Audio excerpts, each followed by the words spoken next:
معاشی انتخاب۔ پرانے وقتوں میں انسان کی خواہش اور ضروریات بہت کم تھیں۔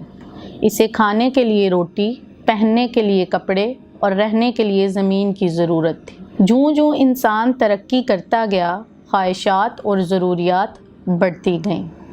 پہلے اگر انسان کے پاس ایک سائیکل تھی تو جیسے جیسے زمانہ بدلتا گیا اس کو موٹر سائیکل کی خواہش ہوتی گئی اور ایک دن اسے عالیشان گاڑی کے خواب آنے لگے۔ تو اب ہم بات کرنے جا رہے ہیں معاشی انتخاب کے بارے میں۔ انسان اپنی آمدنی کے مطابق فیصلہ کرتا ہے کہ اس کے لیے کون سی چیز اہم ہے جس کے بغیر وہ زندگی نہیں گزار سکتا، تو وہ فیصلہ معاشی فیصلہ کہلاتا ہے۔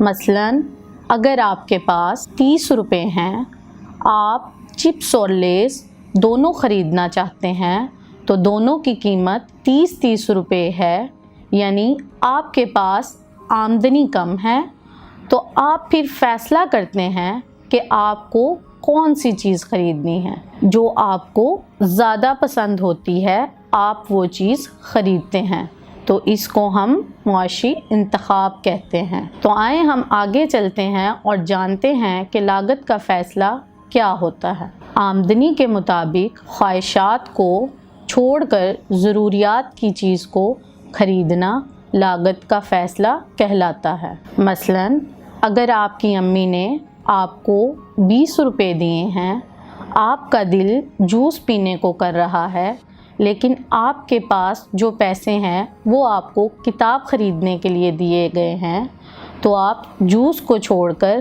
کتاب خریدیں گے۔ اس کو ہم کہتے ہیں لاگت کا فیصلہ۔